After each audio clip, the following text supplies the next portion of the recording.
The station had been called Meridian for 400 years, and in that time, no one had ever seen its docking ring fully lit. Tonight it was lit.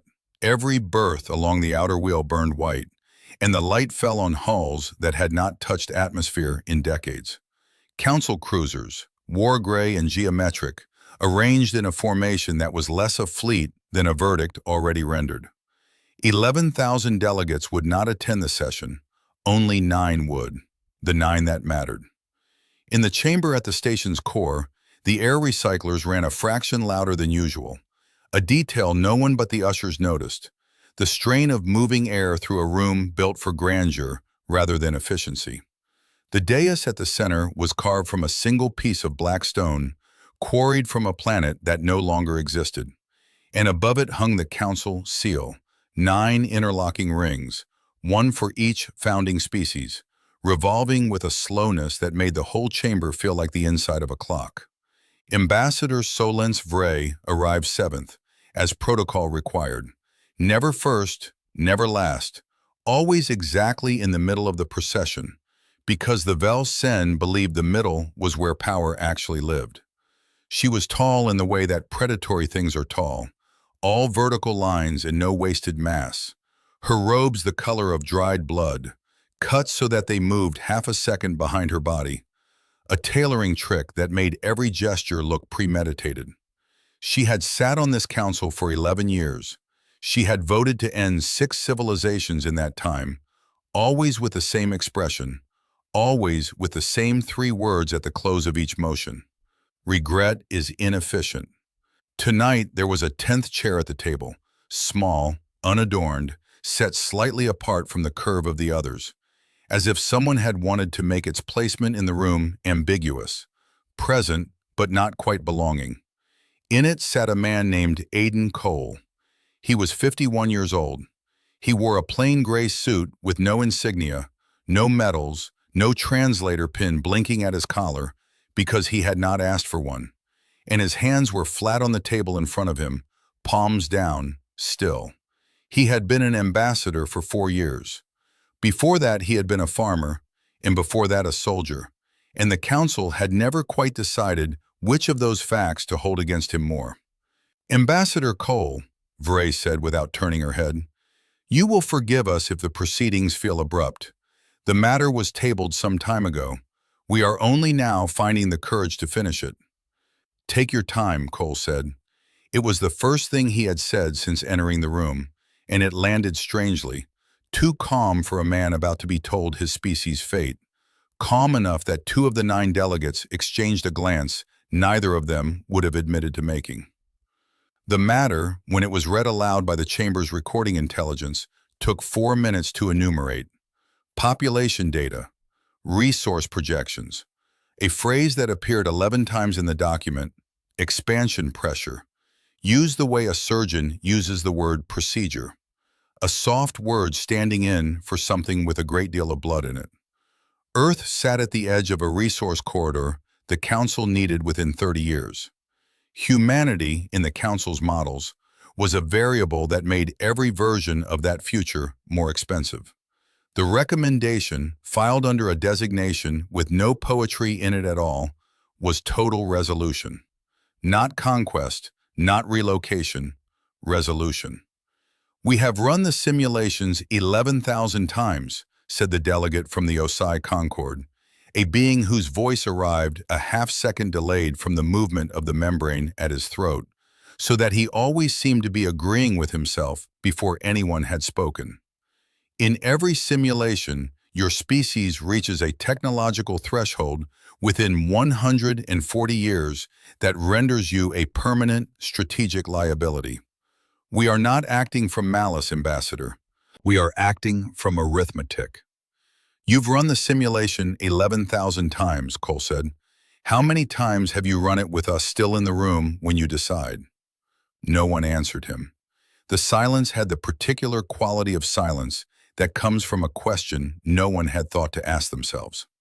Vray leaned forward, the motion unhurried, and folded her hands on the black stone. There is precedent for grace in these proceedings, Ambassador. Species who accept resolution with dignity are permitted a final address to their people. A window of preparation, 6 months traditionally. It will not change the outcome. It has never changed the outcome. But we are not without ceremony. 6 months, Cole repeated. Or you may decline the courtesy, V-Ray said, and the matter proceeds regardless on a compressed schedule. The choice, such as it is, belongs to you. Cole looked at his hands for a moment, at the 2 spots on his left palm where old calluses had never fully softened, even after 4 years behind a desk. And when he looked up, his voice had not changed pitch at all. Take the 6 months, he said. We'll use them. Something in the way he said it should have registered. It did not. The delegates were already reaching for the next item on the schedule, and V-Ray was already composing, in the private architecture of her mind, the report she would file afterward. A report that would use the word compliant, a word she would come to regret more than any other word she had used in 11 years on that council, though regret, as she had said so many times, was inefficient. The vote passed 9-0. Cole did not vote. He did not have a vote.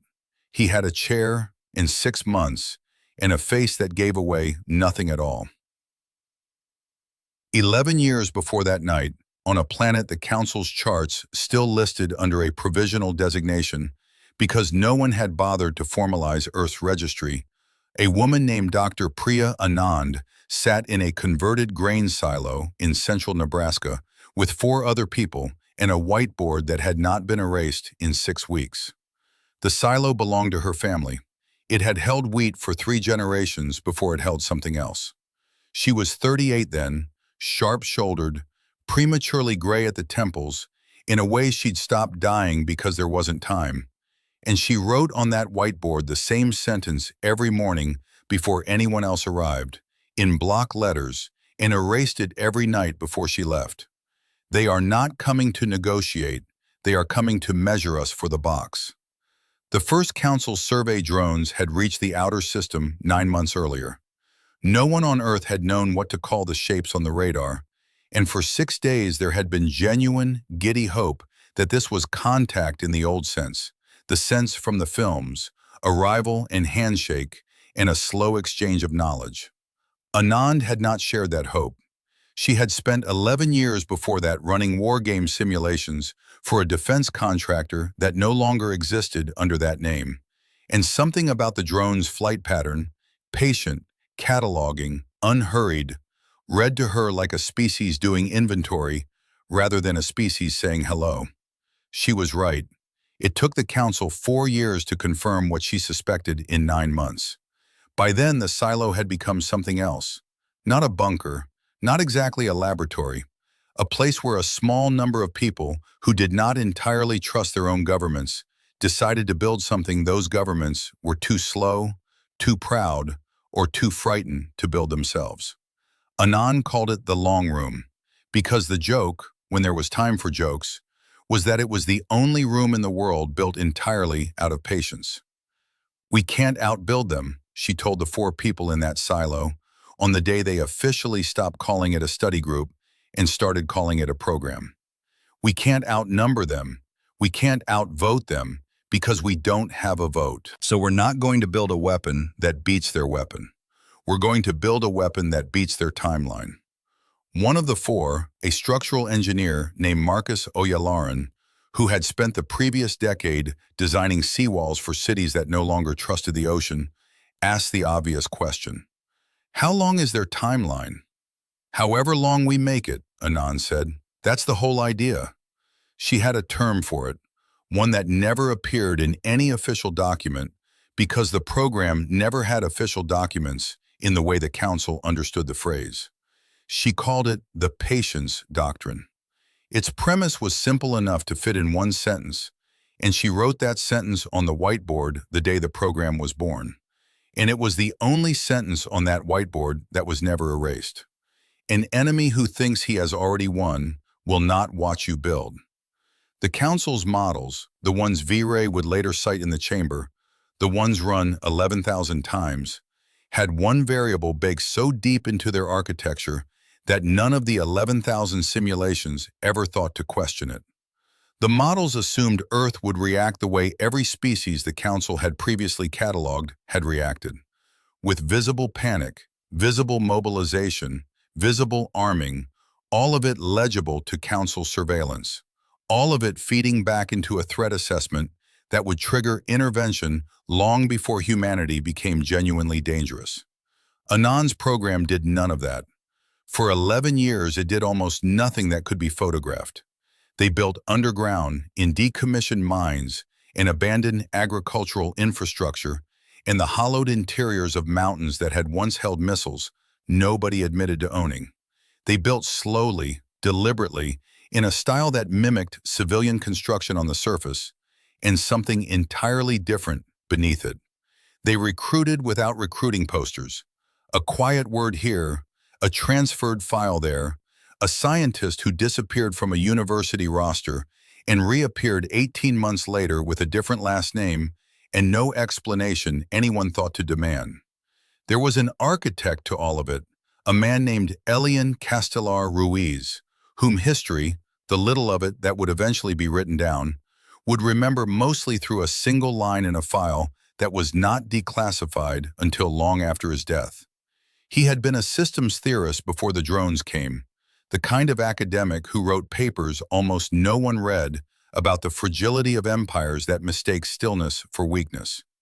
In a memo dated in the program's second year, buried in a section on operational tempo, he wrote a sentence that Anand later had stenciled onto the wall of the long room's central corridor. The only piece of decoration the place ever had. They will not fear a species that appears to be waiting. They have never met a species that knows how to wait on purpose.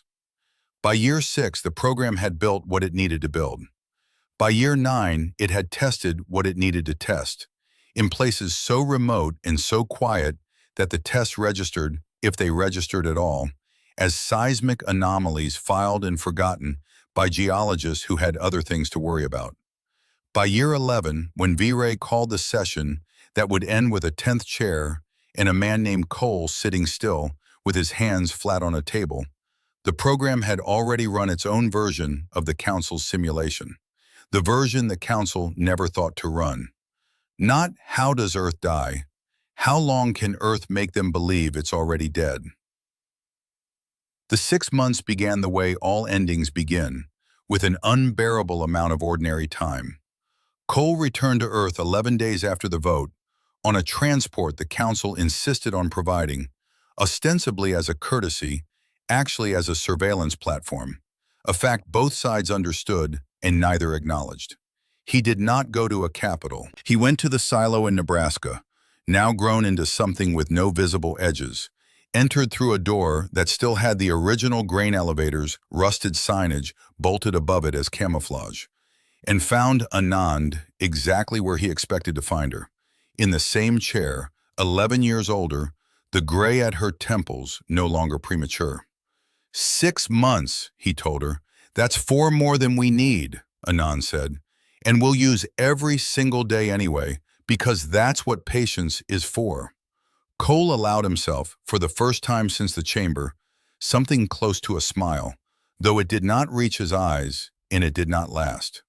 The next 5 months were, from any surveillance angle the Council maintained, the quietest 5 months in Earth's modern history. Public statements were brief, dignified, carefully drained of anything that could be read as defiance. World leaders, coached by people whose names never appeared on any broadcasts, spoke about resilience and unity and the preservation of culture, language deliberately chosen to sound like grief management rather than mobilization. Cities held vigils, museums accelerated digitization projects, framed publicly as an act of cultural preservation for a species that expected to be erased.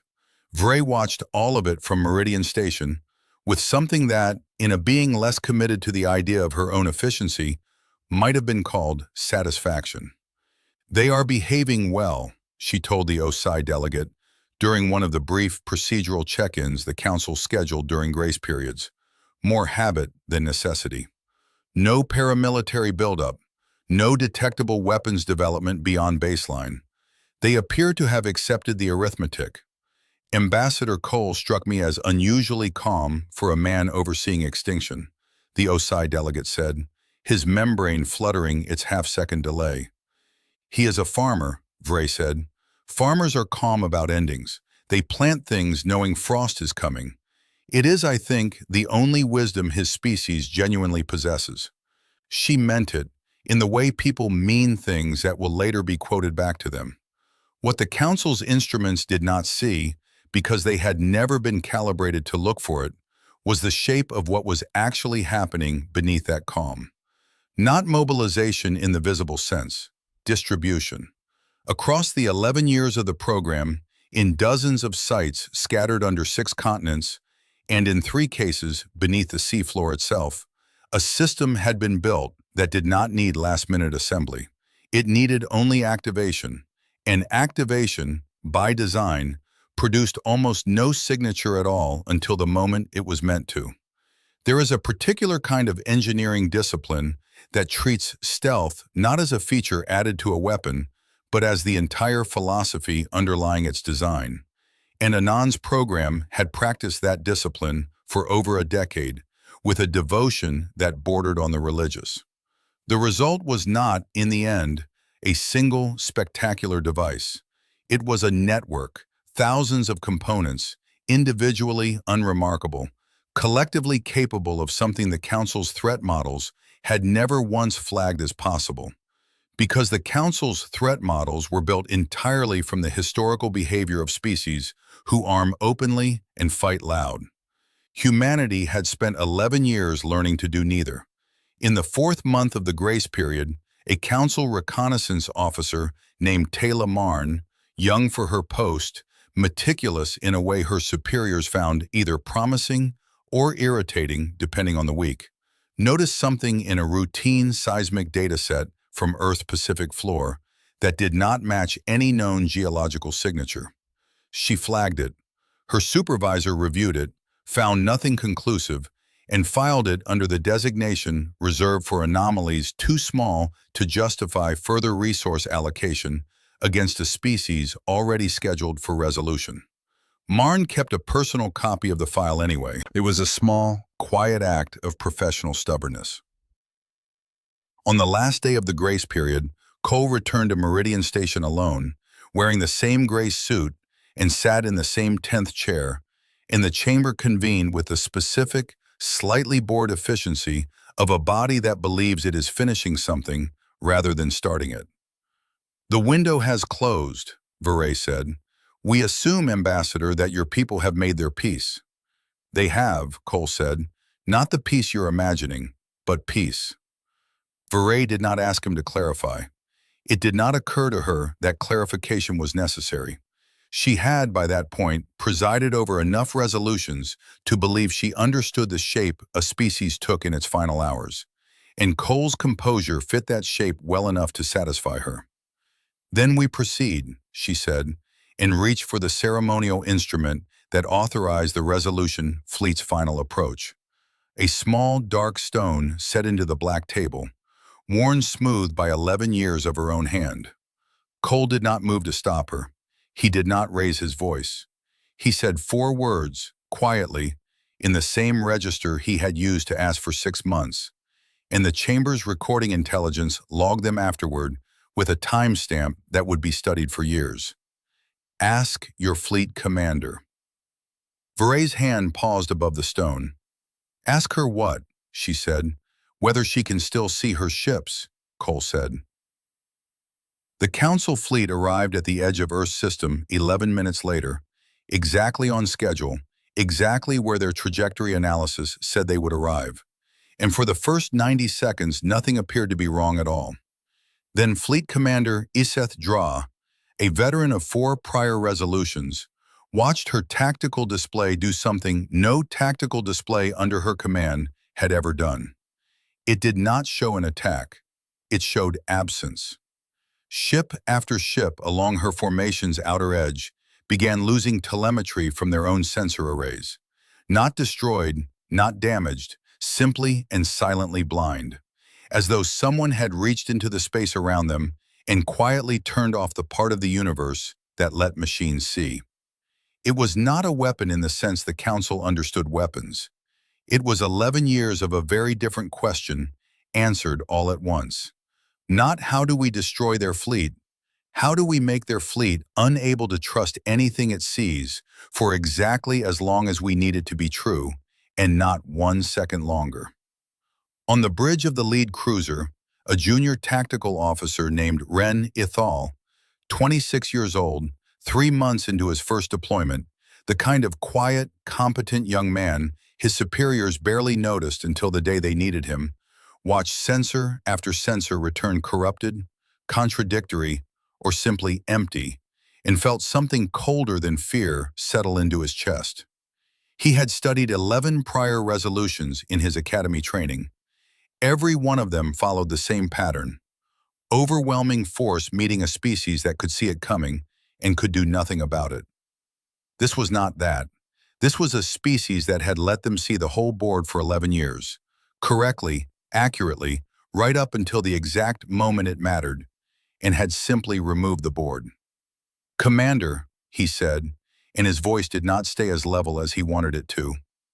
"I don't think we're blind by accident." Draw did not answer him. She was staring at a single line of data that had appeared on her own console, unprompted, in the Council's own administrative language, translated with a precision that suggested whoever had written it had studied that language for a very long time. "You have 11 minutes to withdraw to the system boundary. After that, we cannot guarantee what your instruments will tell you is happening to you, only that it will not be true, and that it will not need to be true, because by then it will already be over." It was signed with no name. It did not need one.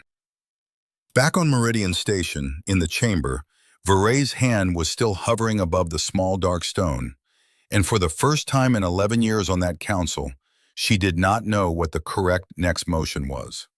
The recording intelligence had already logged. In the administrative log, no delegate would read until much later. The precise moment her composure broke, a fraction of a second visible only in the micro-tremor of her fingers. "What have you done?" she said, and it was not a question, not really, more a sentence a person says to fill a silence that has become unbearable. "Nothing yet," Cole said. "That's rather the point. 11 years of nothing, done very carefully, is apparently indistinguishable from a miracle if you've never seen anyone manage it before." "Your fleet does not exist," Veray said. "Our surveys were absolute. There is no shipyard on your planet capable of—" "We didn't build a fleet," Cole said. "You were looking for a fleet. You've been looking for a fleet for 11 years, because that's the only shape your models know how to recognize as dangerous. We built something that doesn't need a shape at all until the day it's used. And today's the day." Veray looked at him, really looked, the way she had not bothered to look in 11 sessions, and saw for the first time what had been sitting across from her the entire grace period.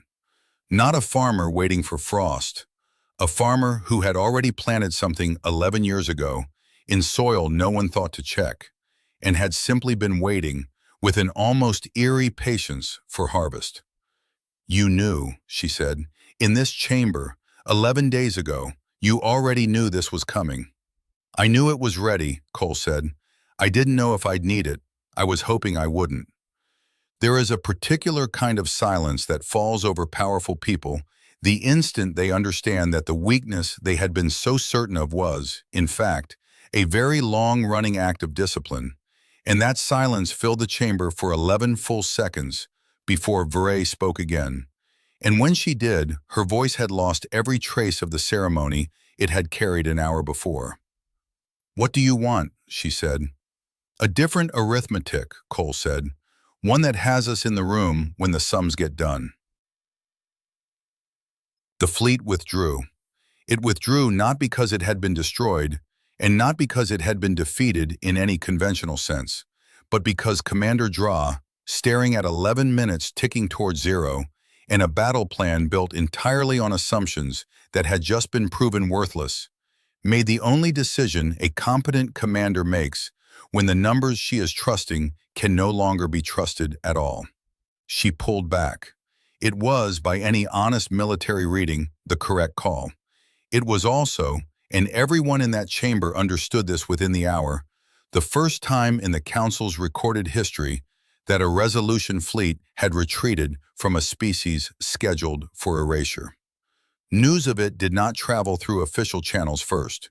It traveled the way important things often do, sideways, through the people whose job it is to notice small things. Analysts like Taylor Marn, who pulled her flagged seismic file back out of storage within the hour and stared at it for a long time before forwarding it, with a note attached that would later be read into the Council's permanent record. I flagged this 4 months ago. I was told it was too small to matter. I do not think it was small. I think it was patient. By the second day, 3 of the 9 Council species had independently opened internal reviews of their own threat assessment models. Not out of sympathy for Earth, but out of a colder, more institutional fear. If the models had missed this, what else? On what other quiet, unremarkable planet had they also missed? Intelligence officers across a dozen systems spent that week rereading old files on species they had long since filed as harmless, looking for the shape of a whiteboard sentence they had never seen and would never know existed. Ordinary citizens on 100 worlds that had nothing to do with Earth felt, without being able to name it, a small shift in the air, the particular unease of realizing that the universe had just proven itself larger and stranger than the maps said it was. On Earth itself, in the long room, Anan sat with her hands around a cup of coffee that had gone cold 2 hours earlier and finished it anyway, because there had never been time, in 11 years, to learn to waste anything, including a cup of coffee. Around her, the 5 original people had become, over the years, several thousand, and almost none of them cheered. It was not that kind of victory. It was the kind that arrives quiet and leaves you feeling mostly tired and grateful and aware of everything it had cost to get there. 4 days after the fleet withdrew, Cole addressed the Council chamber again, and this time the recording intelligence broadcast it, at the Council's own insistence, to every member world, because Vray, composed again by then, though something in her had visibly recalibrated, understood that a species capable of what Earth had just demonstrated could not be managed through quiet administrative channels anymore. It would have to be managed, if it could be managed at all, in the open. Cole did not raise his voice. He did not gesture. He stood briefly, out of what seemed like habit rather than theater, and spoke for perhaps 4 minutes, and the words, when they were later transcribed and studied by analysts on 9 worlds, were noted for containing almost nothing that could be called a threat. "We didn't build what we built because we wanted a war," he said. "We built it because we were told, very politely, in a room very much like this one, that our extinction was a matter of efficient arithmetic, and we were given 6 months to make peace with that. We used the 6 months differently than you expected. That's the whole of it. There's no secret philosophy here, no hidden doctrine of conquest. We would like, very much, to never have to demonstrate this again. We are not interested in your corridor. We are not interested in your resources. We are interested in a seat at this table that does not depend on you continuing to underestimate us in order to remain a seat at all." He paused, and the pause was not for effect. It simply happened, the way pauses happen when a person has said the hardest part and is deciding whether to say anything else. "We know what it is to be looked at and measured for a box," he said. "We'd like the chance to prove we don't have to be the ones doing that to someone else. Someday, when we're the ones with the fleet. That's the offer. Take it as trust if you can manage it. We managed patience for 11 years. We can probably manage trust too, if you'll let us." He sat down. No one clapped, because no one in that chamber had ever clapped for anything, and it would have been the wrong gesture regardless. But something in the room's temperature changed, a fractional loosening that the recording intelligence could not have quantified and did not try to. The first formal response did not come from a major power. It came 3 days later from the delegation of a small, marginal world called Farron's Reach, a planet so minor in council politics that its ambassador, an elderly, soft-spoken being named Orsa Vell, had not spoken in open session in over 6 years. She requested the floor. Vray, still recalibrating, granted it without argument, something that would once have been unthinkable.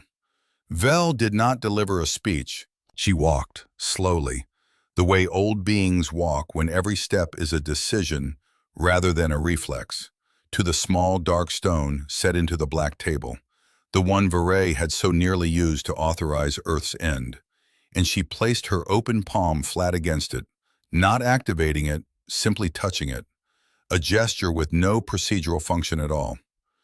"My world was measured for a box once," she said. "No one came to answer for us. I am glad, very late, to watch someone finally answer for someone else." She returned to her seat. It took her almost as long to sit as it had taken her to speak, and no one in that chamber found it appropriate to hurry her. It was a small moment. It was, in the strictest procedural sense, meaningless. No vote was taken, no motion filed.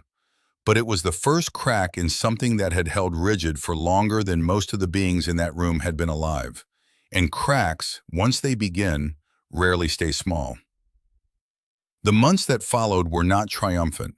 They were mostly administrative, which is to say they were the genuine, unglamorous texture of what change actually looks like once the drama of it has passed. A revised charter was drafted, then redrafted, then argued over for weeks by delegates who had spent careers assuming the document would never need to change. Earth's seat at the table remained the 10th chair, still slightly apart from the curve of the others, because old architecture does not rebuild itself simply because the reasons for its shape have shifted. But Cole no longer sat in it as a man awaiting sentence. He sat in it as a man being slowly, grudgingly, incompletely listened to. Vray herself changed least visibly and most substantively. She did not become warm. She did not apologize, not directly, not in the chamber, because that was not the shape her species' dignity allowed. But in the 18th month after the withdrawal, in a private session with no recording intelligence present, she asked Cole a single question that she had apparently been carrying for a long time.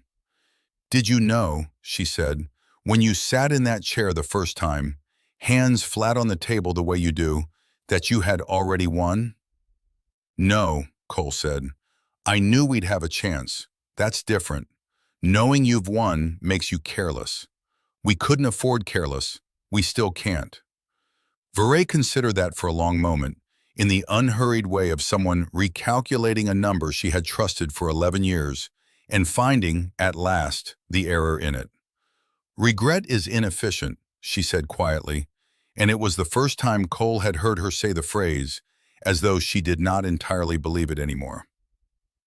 Back on Earth, in the long room, the whiteboard sentence had finally been erased, not out of carelessness, but because a non-judged, one ordinary Tuesday 2 years after the withdrawal, that the room no longer needed it.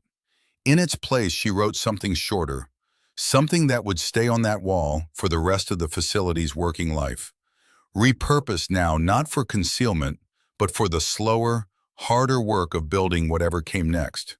Treaties, exchanges, the mundane architecture of belonging somewhere you were once meant to be erased from. Patience was the weapon. Trust is the harder one. Build accordingly. She did not sign it. She did not need to.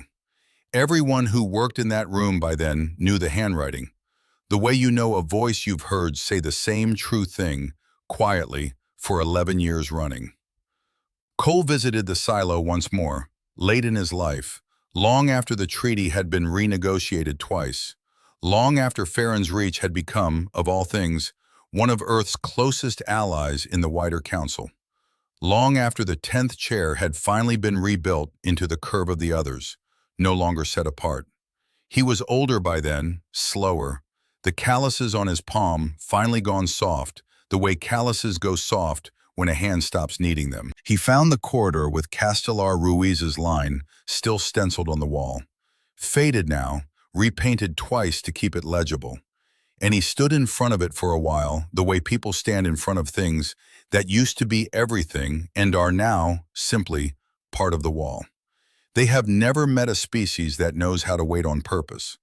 He did not say anything aloud. There was no one there to say it to, and it was not the kind of sentence that needed saying twice.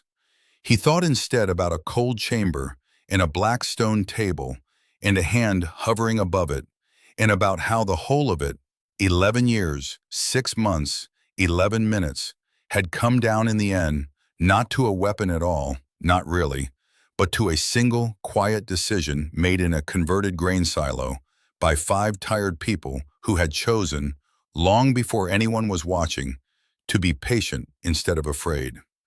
He put his hand flat against the stenciled wall, the way Orsavel had once put her hand against a stone that was never meant to be touched gently, and held it there for a moment. And then he took it away and went to find a cup of coffee that he intended this time to drink while it was still warm.